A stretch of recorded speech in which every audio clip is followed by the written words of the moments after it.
Sistema modelo de Shaw's-Oxford aplicado a taladrados y esas brocas moleculares con tecnología innovada. Una roca tradicional, acá la identificamos, tiene el filo principal y tiene un bisel. Si nos damos cuenta y aplicamos los ángulos que nos puso el anterior, tendríamos aquí el ángulo de rendimiento positivo, que a la medida que avanzamos hacia el núcleo se hace cada vez más negativo. Y finalmente el bisel es altamente negativo en cuanto al ángulo de rendimiento, o sea, ahí no está cortando, está indentando. Entonces, prácticamente el corte es en el filo principal. No obstante, existen algunas ecuaciones, teorías de corte aplicadas al taladrado, como por ejemplo el secamiento, que considera el plano. Aquí, acá tendríamos el ángulo del plano de corte. Tendríamos el método presión específica de corte, que considera el área que enfrenta a la base, y unas funciones exponenciales o potenciales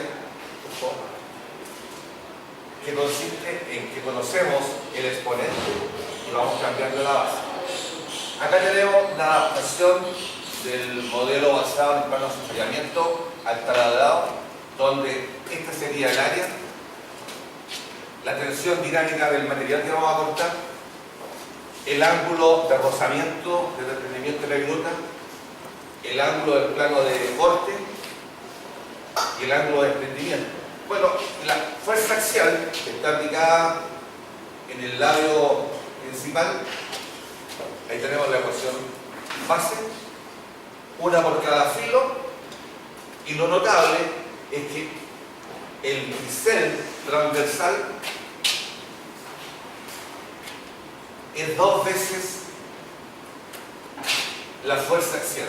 Es decir, que la fuerza de empuje, la fuerza de avance, estamos haciendo cuando estamos taladrando, es de 4 veces la fuerza axial.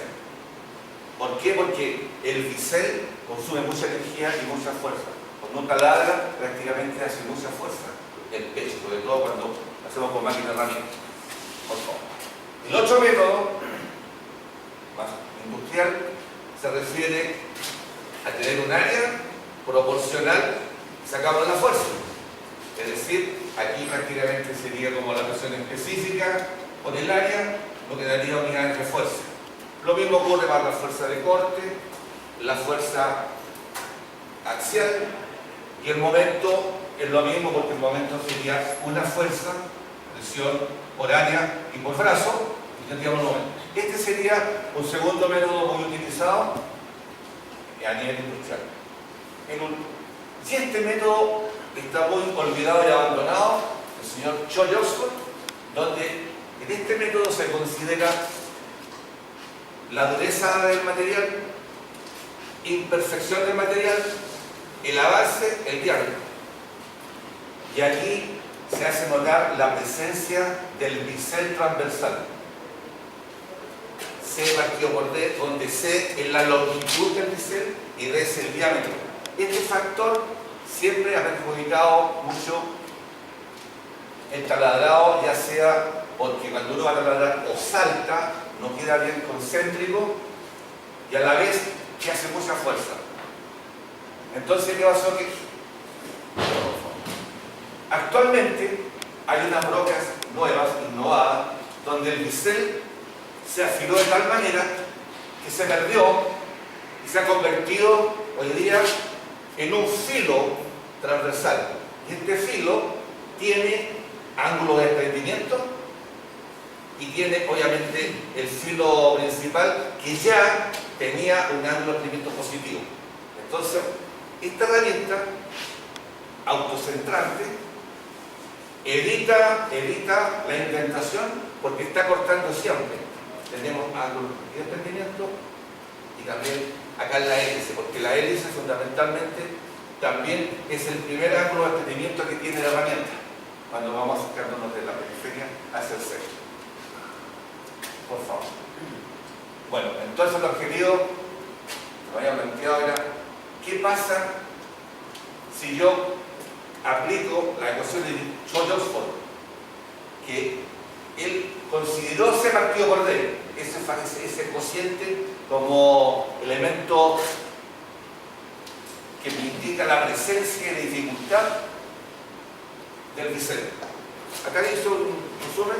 Aquí tendríamos el ángulo de rendimiento del filo transversal, del filo principal, y acá tendríamos entonces el ángulo entre filos, y el C le hemos puesto un valor 0 porque no existe, simplemente una punta.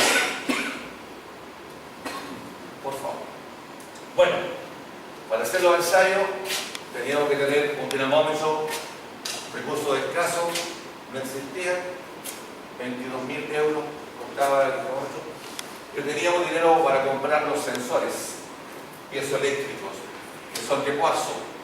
O sea, cuando se deforman, emiten una carga, la carga se puede amplificar. Entonces, bueno, no diseñamos, copiamos, porque los catálogos de la National Instruments entregan unos esquemas, vimos dónde se podía instalar el sensor de presión, dónde instalar el sensor de torque, armamos un dinamómetro, teníamos ya instalado el sistema de gestión de datos, las líneas del par y de la fuerza, la amplificación, señal analógica, convertíamos la señal analógica en digital y la registramos, por favor. Pero para que tuviera validez nuestro dinamómetro hay que calibrarlo.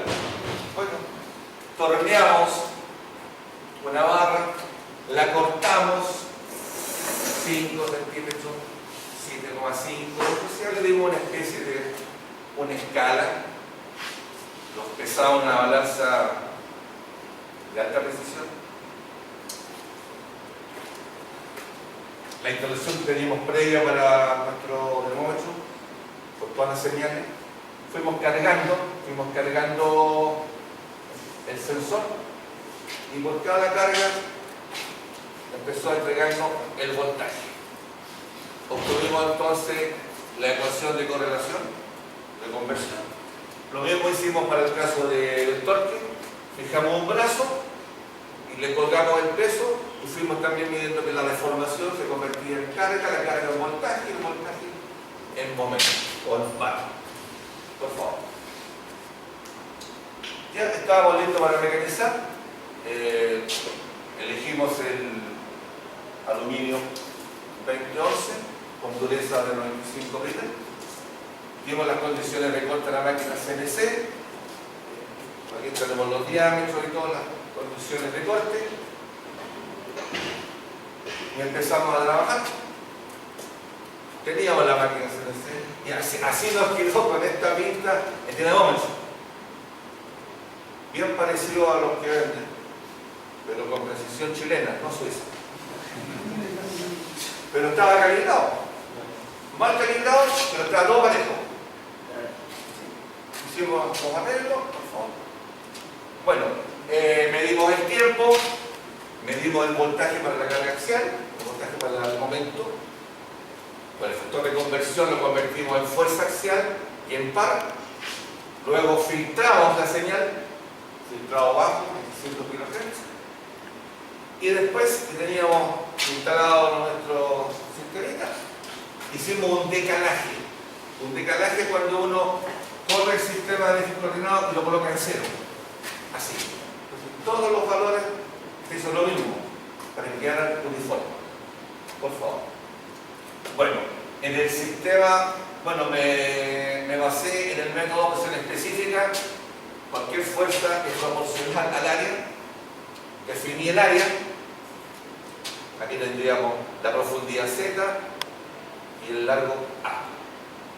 Por favor. Ya teníamos lista la medida de la fuerza de acción y del par, ya están traducidos. Medimos el Z, el A. La primera medición es 0. La segunda ya me dio un área básica por 2. O sea que aquí es triangular, pero como era por 2, me quedó rectangular. Como ya conocía la fuerza y el área, pude obtener el K sub F para la parte de la presión específica de entrada. El primer filo, el filo transversal, pusimos filo pensando que ya corta, el otro era un bisel, ese no cortaba. Esto fue lo que dio la medida, rectificamos con la tendencia que tenía la curva y sacamos un caso F calculado, y eso me llevó nuevamente a calcular una fuerza simulada. Por favor. Aquí tendríamos entonces los gráficos presión específica medida y calculada en la parte del filo transversal, que se transformó de bisel en filo. Luego, se da cuenta aquí, coincide con Z, tendríamos entonces la presencia de la curva de la presión específica del filo principal y con la tendencia. Eso, bueno, si ya tenía la presión específica y tenía las áreas filo transversal y filo principal, uní, ese es el punto de inflexión, eso es lo que marca la presencia del filo principal con el filo transversal nuevo. Tendríamos la curva, bueno, la gráfica medida y la gráfica calculada.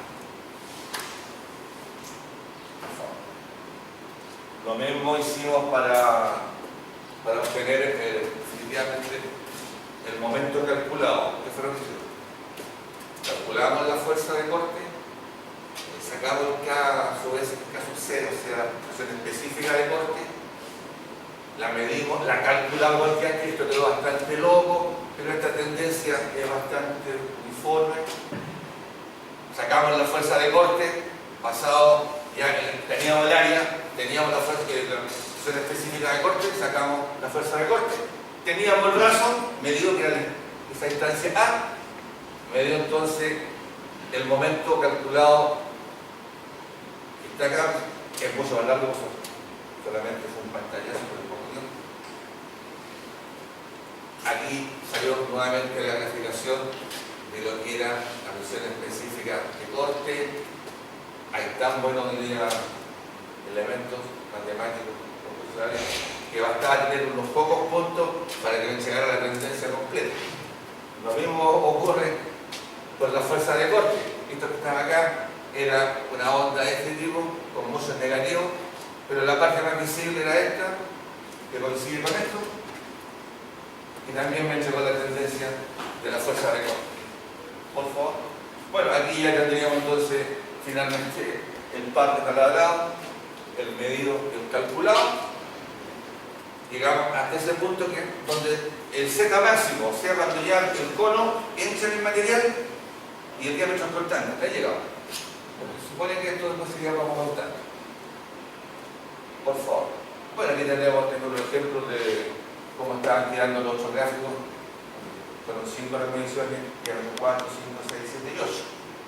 Por favor. Lo mismo ocurrió con el par. Son los resultados finales. Ya, ahora tomé los valores máximos de la fuerza axial y del momento o el par. Para de 4 a 8 diámetros de la roca, son las rocas modernas, las rocas que están innovadas. Por favor. Entonces tenía ahora que usar la ecuación de Shaw y Oxford, donde ellos destacaban orgulloso la presencia de C partido por D, con 5 constantes a calcular, más determinar el exponente. Si la razón C partido por D la hacemos 0, porque ya no existe el bisel, no existe el bisel, lo hacemos 0, y más encima pensamos que el material no es imperfecto, entonces este lo hacemos 1, se me convierte esta expresión en esta, solamente era con 2 constantes, y la última se me convierte en esta expresión por una sola constante. O sea, reduzco las expresiones porque ya no tengo el C partido por D. Por favor. Siguiendo la lógica de Shaw y Oxford, en que participaba el diámetro, el avance y el momento, y acá haciendo este arreglo como corresponde, porque usted se da cuenta, fuerza por distancia, a pesar que es torque, también es trabajo. El trabajo es energía. Y si energía partió por volumen, energía específica. Entonces ellos graficaron energía específica por área. De esta manera, sacamos los logaritmos, traté de ser lo más fiel posible, con el método de estos caballeros del año 57. Estaba abandonada esta ecuación. Y finalmente, graficando, se obtuvo el exponente A. Bueno, ahí 1 menos A, 1 más A, 1 más, ¿qué espacio 1? Obtuve estos valores. Y me estaba faltando todavía las otras tres, los coeficientes o factores de las funciones abreviadas. Graficamos esto, que usted se da cuenta acá, son el gráfico adimensionales, porque era distancia a distancia, esto da 1, grafiqué y obtuve de esa manera K1, K2, K3, bueno, K4 es 8 por elevado a menos 5, 0,000, no lo consideramos. Estos valores, ahora, lo incorporé a la ecuación nueva, Scholl-Oxford, hice los reemplazos de los coeficientes, de la dureza, los exponentes. Recuerden que era potencial, por eso es que la base es la que voy a modificar. Obtuve estos valores para fuerza de manifestación y el momento. Ahí hay una tabla comparativa, por favor. Grafiqué esto, si ustedes se dan cuenta, aunque empieza a diverger, pero no es tanto, porque si yo hago exactamente deben ser unos 400 gramos, unos 4 newton en cuanto a la fuerza. Otra más. Y respecto al comportamiento del par, también hay una tendencia parecida, aceptable en el método. Bueno, conclusiones. Anulando el factor CD, se logran ecuaciones abreviadas de Scholl-Oxford para las fuerzas de avance en el momento interesado. Y ambos métodos muestran una cercanía cuantitativa, quedando en evidencia la aplicabilidad del modelo Scholl-Oxford, que a partir de hoy día se llama Ullmann. Muy bien.